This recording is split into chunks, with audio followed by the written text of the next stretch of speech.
ഓ, നിങ്ങൾക്കൊന്നും അറിയാൻ പറ്റും, ഇവർക്കൊന്നും അറിയത്തില്ല കേട്ടോ. ഈ പാടുകയും പ്രാർത്ഥിക്കുകയും ആരാധിക്കുകയും ചാടുകയും തുള്ളുകയും ഒക്കെ ചെയ്താൽ എല്ലാവരുടെയും കാര്യമല്ലെങ്കിൽ മിക്കതിൻ്റെ അകത്തിൽ നിന്ന് ചൊരുക്ക് പോവുകയല്ല. അതില്ലേ ചിലർ പറയുന്നത് കേട്ടിട്ടില്ലയോ, എല്ലാം എൻ്റെ ഉള്ളിലുണ്ട് കറിയാച്ച, അവസരം കിട്ടുമ്പോൾ ഇവനെ ഞാൻ അടുത്ത കമ്മിറ്റി ആട്ടി ഇവനെ ഞാൻ ഒതുക്കിയില്ലെങ്കിൽ പറയല്ലേ. പാവത്താനം ഒന്നും മിണ്ടുന്നില്ല, കാരണം പറഞ്ഞാൽ കുഴപ്പം, പറഞ്ഞില്ലേ അത് പേടിച്ചിരിക്കുക. സമാധാനത്തോട് ഒക്കെ ഞാൻ ഏറ്റെടുത്തോളാം. ദൈവത്തിന് മകത്ത് കോൺസണി അല്ല, മനുഷ്യന്റെ എല്ലാം അകത്ത് ചൊരുക്കിരിക്കുക. എന്നാൽ നമുക്ക് യേശുവിന്റെ മനസ്സ് വേണം. എന്താ യേശുവിന്റെ മനസ്സ്? തന്നെ അവൻ ശകാരിച്ചവരെ പകരം ശകാരിച്ചില്ല, കഷ്ടം അനുഭവിച്ചിട്ട് ഭീഷണപ്പെടുത്തിയില്ല. പിന്നെയോ ന്യായമായി വിധിക്കുന്നവന്റെ കരങ്ങളിൽ മുഴുവൻ കാര്യവും പരമേൽപ്പിച്ച പരമവിശുദ്ധന ക്രിസ്തു. ഈ ഒരു സ്വഭാവം എനിക്ക് നിങ്ങൾക്ക് ഈ കൺവെൻഷൻ കഴിയുമ്പോൾ അത് ഉണ്ടാകണം. അല്ല, എല്ലാവരും കൺവെൻഷൻ നടത്തി, കടപ്പുകാരന്മാരും കൺവെൻഷൻ നടത്തി, ആ കൊള്ളായിരുന്നു, ഉടനെ അഭിപ്രായം പറഞ്ഞു, ലൈറ്റ് നല്ലതായിരുന്നു, നല്ല വെട്ടവും വിളിച്ചോ ഉണ്ടായിരുന്നു, പത്തനാപുരംകാരെ പാടാനും വിളിച്ചു, എന്തോ പാട്ടായിരുന്നു. ആദ്യത്തെ 2 ദിവസം കാവാലം പാസ്റ്റർ, ഇപ്പൊ അങ്ങനല്ലേ പറഞ്ഞത്, കാവാലം പാസ്റ്റർ, തകർത്തു, എന്തോ തകർത്തു. നാളൊരുത്തം പറഞ്ഞു പൊളിച്ചെന്ന്, ഈ വെടല വർത്താനം പറയാതെ. ഇങ്ങനെയൊക്കെയാ ഇപ്പൊ ഓരോ എന്തോ അതിന് പറയുന്നത്, ഇതിനൊക്കെ കൊടുക്കുകയല്ലേ, എന്തോ അതിന് പറയുന്നത്, ഹെഡിങ് എന്തോ, എനിക്ക് ഇംഗ്ലീഷ് വശമില്ലാതായി, ക്യാപ്ഷനോ ഇരിക്കട്ടെ ഇംഗ്ലീഷ്. അപ്പൊ ശ്രദ്ധിച്ചേ, ഇതൊന്നും ശരിയായ പദവുമല്ല, പ്രയോഗമല്ല. അങ്ങനെയൊക്കെയാ ഇപ്പൊ പറയുന്നത്, പൊളിച്ചു, തകർത്തു. പിന്നെ എന്തുവാ, അസാധാരണമായ ഒരുത്തം പോലും സ്തോത്രം പറഞ്ഞില്ല, എന്നിട്ടും കൊടുക്കുന്നത് എല്ലാവരും ഇങ്ങനെ വാറുതാനിരിക്കും പോലെ ഇരിക്കും. എന്നിട്ട് പറയാം ഇതൊരു അസാധാരണമായി ഇങ്ങനെ ഇരിക്കുന്നത്. അപ്പൊ ചുരുക്കി പറഞ്ഞാൽ എല്ലാവരും നടത്തി ഞങ്ങളും നടത്തി എന്നുള്ളതല്ല.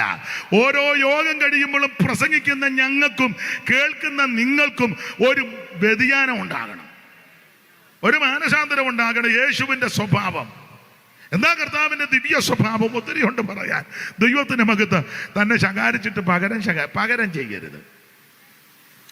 ഞാൻ നിങ്ങളും എല്ലാം പകരം ചെയ്യുന്നവരും പകരം ചെയ്യുമെന്ന് പറയുന്നവരുമാണ്. പൊതുവെ പറഞ്ഞില്ലേലും അത്ര അടുത്തുള്ളവരോട് പറയും, ഇവന് ഞാൻ പകരം കൊടുക്കും, ഇവന് ഞാൻ പൊതുവെ പറയത്തില്ല. പൊതുവെ പറഞ്ഞാൽ എല്ലാവരും കേൾക്കത്തില്ലയോ. അതൊക്കെ ഇവനെ ഞാൻ ഒതുക്കും, ഈ പ്രാവശ്യം ഇവൻ ഇല്ലേ. നമ്മളെല്ലാം പകരം ചെയ്യുന്നവരാ, പാടില്ല. യേശുക്രിസ്തു നമുക്ക് തന്ന മാതൃക, പകരം തന്നെ ശകാരിച്ചിട്ട് പകരം ശകാരിച്ചില്ല. കഷ്ടം അനുഭവിച്ചിട്ട് ഭീഷണം എന്ന് പറഞ്ഞാൽ അവിടുത്തെ കഷ്ടപ്പെടുത്തി ആരെയും ഭീഷണിപ്പെടുത്തിയില്ല. അടിച്ചവരും ഉപദ്രവിച്ചവരും മുതുക് ഉടവജാല പോലെ നീളത്തിൽ കീറത്തക്ക വിധത്തിൽ ആ ചാട്ടവാറ് ചൊടറ്റി അടിച്ച് പറിക്കുമ്പോൾ പച്ചമാംസം ആ തിരുശരീരത്തിൽ നിന്ന് പറഞ്ഞു മാറുമ്പോഴും അടിച്ചവരെ ആരെ യേശു ഭീഷണിപ്പെടുത്തിയില്ല. ഇല്ല. ഞാൻ നിങ്ങൾ വരുന്നപ്പോൾ അടിച്ചോടാൻ തന്നെ ഞാൻ നോട്ട് ചെയ്തിട്ടുണ്ട്, 3-ന്റെ അന്ന് ഉയർത്ത് വരട്ടെ, ഇതിനൊക്കെ ഞാൻ വെച്ചിട്ടുണ്ട്. ഇതൊക്കെയാണ് നമ്മൾ പറയുന്നത്. ഇപ്പൊ അങ്ങനെയല്ലേ, ഓരോരുത്തർക്ക് സ്ഥാനമൊക്കെ കിട്ടുമ്പോൾ ജോർജ് കുട്ടി എൻ്റെ കൂടെ നിന്നോണം, ഞാൻ കയറി കഴിഞ്ഞാൽ നിന്നെ സെൻട്രൽ പാസ്റ്റർ ആക്കും. അങ്ങനെയൊക്കെ ആക്കിയവരുമുണ്ട്, ആക്കാത്തതിന് പ്രശ്നം ഉണ്ടാക്കിയ സ്ഥലങ്ങളും ഉണ്ട്. ഇതൊക്കെയാണ് നടക്കുന്നത്. അല്ലെ ഇന്ന സ്ഥാനത്താക്കാം, ഇല്ല എന്നോട് കൂടെ നിന്നാ മതി, ഇതൊക്കെയാ വാഗ്ദാനങ്ങൾ കൊടുക്കുന്നത്. പക്ഷെ യേശുവിൻ്റെ സ്വഭാവം അതല്ല. തന്നെ ഉപദ്രവിച്ചവരെ, ആക്ഷേപിച്ചവരെ, പഠിച്ചവരെ, ദുഷിച്ചവരെ ഒന്നും തിരിച്ച് ഭീഷണിപ്പെടുത്തിയില്ല. മാത്രമാണ് ഉയർത്തിട്ട് പോലും തന്നെ അടിച്ചവന്റെ മുമ്പ് യേശു ചെന്നില്ല. ഇല്ല, ചെന്നാൽ അവൻ പേടിക്കുകയല്ലേ. നമ്മളാണ് ഉയർത്താൽ ആദ്യം ചെല്ലുന്നത് പീലാത്തോസിന്റെ പാലസിന്റെ വാതൊക്കെ അറുത്ത ഗ്ലാസ് ഇട്ട കാറയല്ലേ, അവിടെ ചെന്ന് കീ നോണടിക്കും. പീലാത്തോസ് നോക്കുമ്പോൾ അയ്യോ ഞാൻ അവൻ അറ്റാക്ക് വന്ന് താഴെ വീഴും. നമ്മളൊന്നും മിണ്ടത്തില്ല, ഇങ്ങനെ വണ്ടിക്കകത്തൊരു സ്തോത്രം പറഞ്ഞുകൊണ്ടിരിക്കും, സ്തോത്രം. പീലാത്തോസ് എങ്ങാനും കണ്ടാൽ താഴെ വീഴുകയല്ലേ. യേശു അങ്ങനെ പോലും ചെന്നില്ല. പ്രത്യക്ഷപ്പെട്ടതും തൻ്റെ അരമശിഷ്യന്മാർക്കാണ്. ദൈവത്തിന് മഹത്വം. അതാ യേശുവിൻ്റെ ദിവ്യ സ്വഭാവം. ഗദസമനെ വധിച്ച് പിടിക്കാൻ വന്നപ്പോൾ ആ കൂടെയുള്ളൊരു മഹാപുരോഹിതന്റെ ദാസന്റെ കാത് വെട്ടി താഴെ കിട്ട്. കാത് വെട്ടിയപ്പോൾ അവൻ വേദന കൊണ്ട് പെടയ്യ. യേശു മനോവേദനയില. കാരണം ഗദസമനയിലെ പ്രാർത്ഥനയെ പറ്റി ഇങ്ങനെ അടിച്ചിരിക്കുന്നത് പ്രാണവേദനയിലായെന്ന. അതെ ഇല്ലേ? ഒരു പാട്ടിന്റെ വരി ഒന്ന് പാടാമോ? എനിക്ക് എടുത്തു പാടാനൊക്കെ. അതാ കേൾക്കുന്നു ഞാൻ ഗദ്ദസമന തോട്ടത്തിലെ പാപിയെനിക്കായി കൊന്തലറിടുന്ന പ്രിയന്റെ ശബ്ദം പാപിയെനിക്കായി കൊന്തലറിടുന്ന പ്രിയന്റെ ശബ്ദം അതാ കേൾക്കുന്നു ഞാൻ ഗദ്ദസമന തോട്ടത്തിലെ പാപിയെനിക്കായി കൊന്തലറിടുന്ന പ്രിയന്റെ ശബ്ദമിതേ പാപിയെനിക്കായി കൊന്തലറിടുന്ന പ്രിയന്റെ ശബ്ദമിതേ. അവിടുത്തെ വിയർപ്പ് രക്തത്തുള്ളിയായി വീണു. മാത്രമാണോ ആമേൻ സ്തോത്രം, മാനവരാശിയുടെ പാപത്തിന്റെ പരിഹാരത്തിനാ മരിക്കുന്നത് പ്രാണവേദനയില്ല. ശരീരവേദനയെക്കാളും കടുപ്പമാ പ്രാണവേദന. അപ്പൊ പ്രാണവേദനപ്പെട്ട് നിൽക്കുന്ന യേശു അല്പം കഴിഞ്ഞ് ക്രൂശിക്കപ്പെടാൻ പോകയാ. അനാരവാദനെ ഉപദ്രവിക്കുവാൻ, പിടിക്കുവാൻ, വരിഞ്ഞു കെട്ടുവാൻ വന്ന ശത്രുവിന്റെ കാർ അറുത്തിട്ടിരിക്കുക. പക്ഷെ യേശുവിന്റെ ദിവ്യ സ്വഭാവം താൻ പ്രാണവേദനയിൽ ഇരിക്കുമ്പോഴും ശത്രുവിന്റെ വേദനയ്ക്ക് പരിഹാരം വരുത്താൻ ആ താഴെ വീണ കാതെടുത്ത് ഫിറ്റ് ചെയ്തു. അതാ യേശു. ആ ദിവ്യ സ്വഭാവം പ്രസംഗിക്കുന്ന എനിക്കും കേൾക്കുന്ന നിങ്ങൾക്കും ഉണ്ടാകണം. യോഗം കഴിയുമ്പം നമുക്ക് ഉണ്ടാകും, യോഗത്തിനിരിക്കുമ്പോൾ ഉണ്ടാകും. 2 മണിക്കൂറല്ലേ 2.5 മണിക്കൂർ അപ്പോ ചുമ്മ ഉറുകം കൂവും പോലിരുന്ന്. നിങ്ങൾ കണ്ടിട്ടില്ലയോ തിരുമേശയൊക്കെ നടത്തുമ്പോൾ വലിയ ആക്ഷനോ, ഹോലൂ, പിന്നെ അങ്ങ് വാദപ്പനി വന്നതുപോലെ. ഇത് കഴിഞ്ഞൊന്ന് കമ്മറ്റി കൂടിക്കുക, അന്നേരം തനിനിറം. എന്നാ നിങ്ങൾക്കെല്ലാം ഒരു ഉള്ള കാര്യമായി പറയുന്നേ, പുറകോട്ടൊന്നും നോക്കണ്ടെന്ന് മുന്നോട്ട് തന്നെ നോക്കിക്കോ. ഉള്ള കാര്യമാണ് പറയുന്നത്. പുള്ളി എറുകണ്ണിട്ട് പുറകോട്ട് നോക്കുന്നു. ഒന്നും നോക്കണ്ട, ഇതൊരു ഉള്ള കാര്യമായി പറയുന്നേ.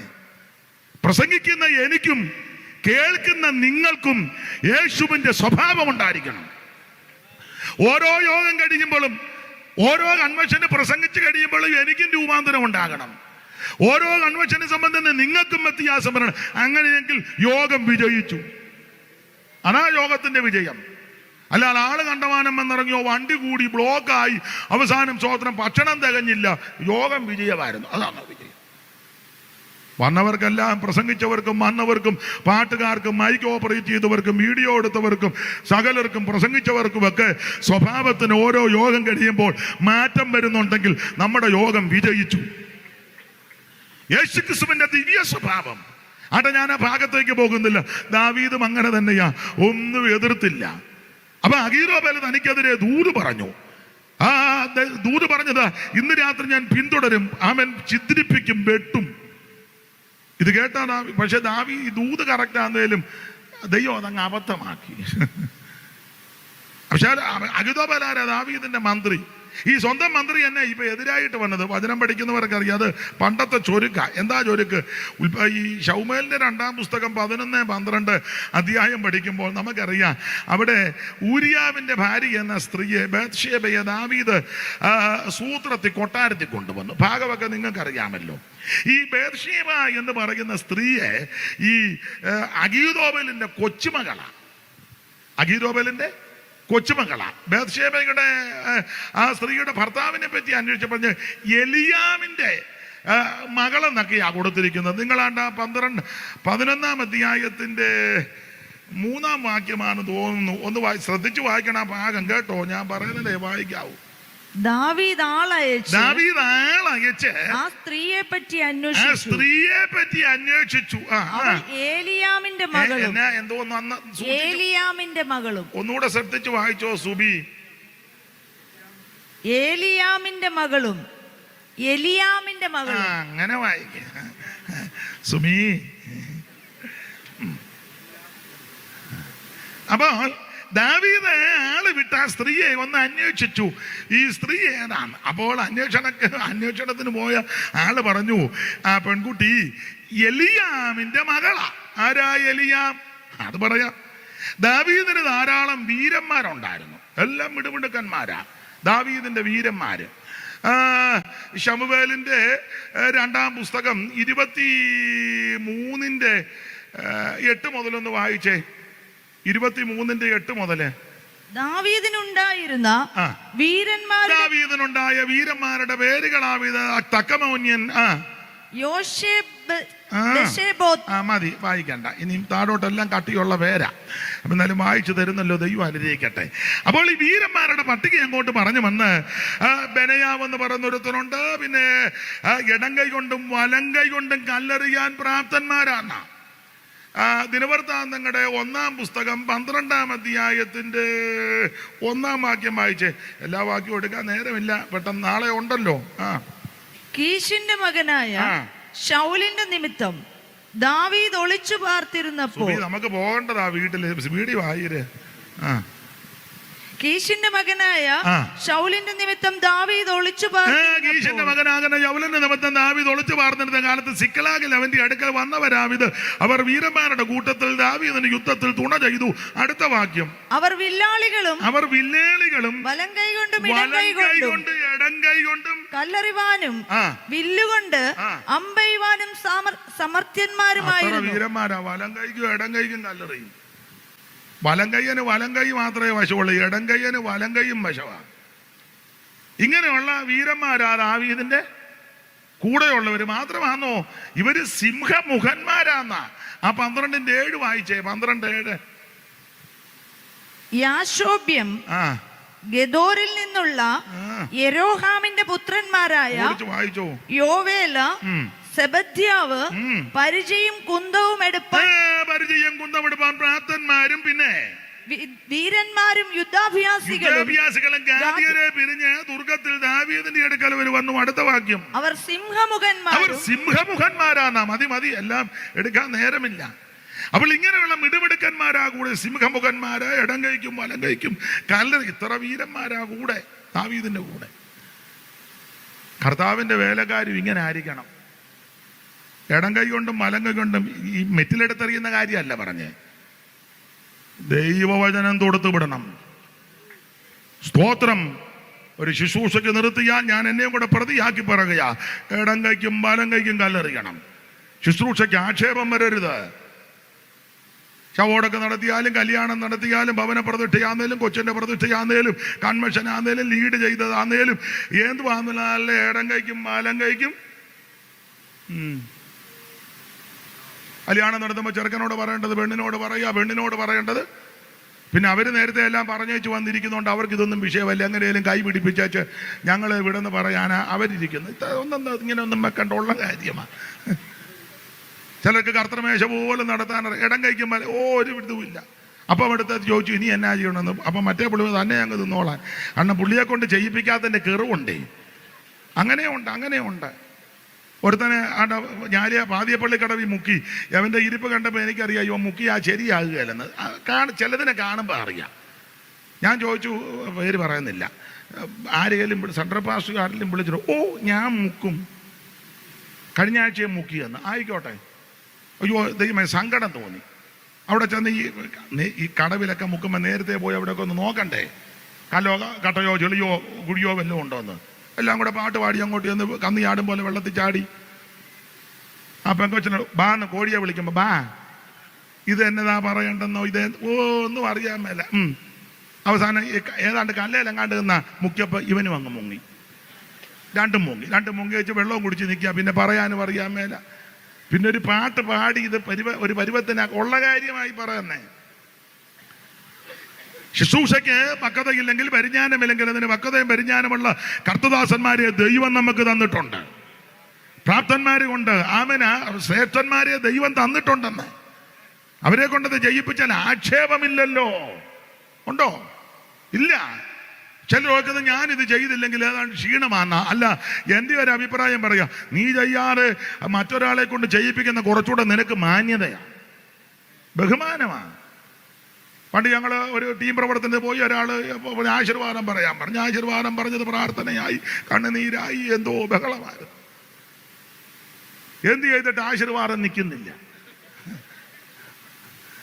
അയ്യോ, ഉള്ള കാര്യമായി പറയാൻ. അപ്പൊ ദാവീദിന്റെ വീരന്മാര് ഇടം കൈ കൊണ്ടും വലം കൈ കൊണ്ടും കല്ലെറിയുവാൻ പ്രാപ്തന്മാരാ. കുഞ്ഞോനിച്ചാനത് മൊത്തം വായിച്ച് പഠിക്കുകയാന്നോ? ഇതെല്ലാം ഉള്ള കാര്യമാ. ദൈവത്തിന് പുള്ളി ആദ്യമായിട്ടാ ഇങ്ങനെയൊക്കെ ഉണ്ടല്ലോ ഇതില്.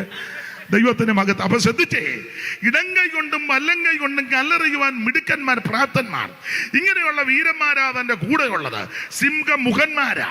അപ്പോൾ അതുകൊണ്ട് ദാവീദ് മിടുമിടുക്കനാ. അപ്പൊ അതുകൊണ്ട് ഈ അഹീരോബലിനെ കൊണ്ട് ദൂറ് പറയിപ്പിക്കുക, ഇവനെ ഞാൻ കൊല്ലും, വെട്ടും. അപ്പോൾ അഹീരോബലിന്റെ ആലോചനയെ ദൈവം അങ്ങ് അബദ്ധമാക്കി.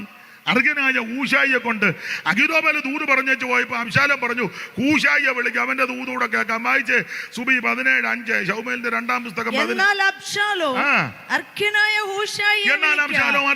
ഊശായിയെ വിളിക്കുക, അവന്റെ അഭിപ്രായം കൂടെ കേൾക്കാമല്ലോ എന്ന് പറഞ്ഞു.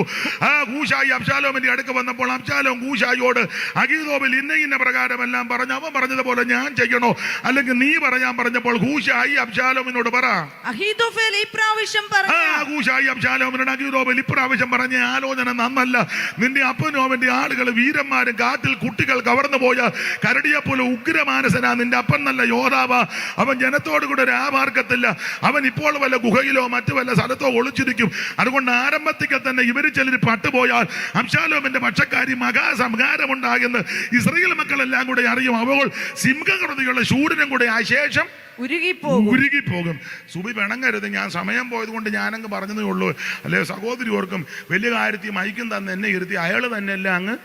അങ്ങനെ ചിന്തിക്കരുത്. നാളെ ഇഷ്ടം പോലെ വാക്യം ഞാൻ തരാം വായിക്കാൻ. ഇന്നിപ്പോൾ സമയം പോയത് കൊണ്ടാ. പിണക്കമൊന്നുമില്ലല്ലോ. ദൈവം അനുഗ്രഹിക്കട്ടെ. ദൈവത്തിന്റെ മഹത്വം. സമയത്തെയും കൂടെ കണക്കിലെടുത്താം. അപ്പൊ ശ്രദ്ധിക്കുക, ഇങ്ങനെ തന്ത്രങ്ങൾ മെനഞ്ഞ് തന്നെ തകർക്കാൻ നോക്കുക. അഹീതോഫേലിന്റെ ആലോചനയെ അബദ്ധമാക്കി ഇങ്ങനെ ദാവീദ് പേടിച്ചോടി യോർദാൻ കടവിൽ തങ്ങുക. എന്തിനേറെ, യോർദാൻ കടവിൽ തങ്ങിയപ്പോൾ അർഗനായ ഊശായെ കൊണ്ട് അഹീതോഫേലിന്റെ ആലോചനയെ അബദ്ധമാക്കി. ആലോചന മാത്രമാണോ അബദ്ധമാക്കിയത്? അവനെയും കൂടെ ഒതുക്കി ദൈവം. 17:23 പെട്ടെന്ന് വായിര്. എന്നാൽ അഹീതോഫേൽ തന്റെ ആലോചന നടന്നില്ലെന്ന് കണ്ടപ്പോൾ കഴുതപ്പുറത്ത് കോപ്പിട്ട് കയറി തന്റെ പട്ടണത്തിൽ വീട്ടിൽ ചെന്ന് വീട്ടുകാര്യം ക്രമപ്പെടുത്തിയ ശേഷം കെട്ടിഞ്ഞാന്ന് മരിച്ചു. കെട്ടിഞ്ഞാന്ന് യാകാന്ന് എങ്ങനെ യാകണം? എങ്ങനെ? എല്ലാം ക്രമപ്പെടുത്തിയച്ച് യാകാന്റെ പെണ്ണം കുഞ്ഞമ്മ ആധാരം ഇന്നെടുത്തിരിപ്പുണ്ട്, എൻ്റെ പാസ്ബുക്ക് ഇതാണ്, ATM കാർഡ് ഇന്നത്, എല്ലാം അങ്ങനെ ചെയ്യാവൂ. അല്ല ചുമ്മാ അങ്ങ് കയറുമായിട്ട് പോയി പ്ലാവയിലോട്ട് കയറുകയല്ല. അയ്യോ, വേദപുസ്തകത്തിൽ എല്ലാത്തിനും വചനമുണ്ടെന്ന്. തൂക്കിച്ചാകാൻ വരെ. പക്ഷെ ഒരു കാര്യം, തൂക്കിച്ചാത്താൻ നീ സ്വർഗത്തിൽ പോകുകയല്ല, നീ നരകത്തിൽ പോവാ. നിന്റെ ആത്മാവിനെ നശിപ്പിക്കുക. ആത്മഹത്യ പരിഹാരമല്ല കേട്ടോ, പരിഹാരം യേശുവിലുണ്ട്. അല്ലാതെ അടക്കി കയറി പറയണമല്ലോ. ദൈവത്തിന് മഹത്വം. ആത്മഹത്യ പരിഹാരമല്ല, വിഷം കഴിക്കുന്ന പരിഹാരമല്ല, സ്നേഹിത മദ്യമല്ല പരിഹാരം, ലോകത്തിന്റെ മോഹമല്ല പരിഹാരം നസറയനാകുന്ന യേശു ക്രിസ്തുവിലുണ്ട്. മറ്റൊരു തനലും രക്ഷയില്ല. യേശു ക്രിസ്തു മാത്രമാ രക്ഷകൻ. ഇന്ന് രാത്രിയെ രക്ഷകൻ ഇവിടെ വന്നിട്ടുണ്ട്. ജീവിതത്തിന്റെ പ്രാരാബ്ധത്തിൽ പലവിധ വിഷമസന്ധികളിൽ അവൻ നാടുവിടുന്നതോ ആത്മഹത്യ ചെയ്യുന്ന പരിഹാരമല്ല. അവൻ ഇന്ന് രാത്രി പരിഹാരം യേശുവിലുണ്ട്.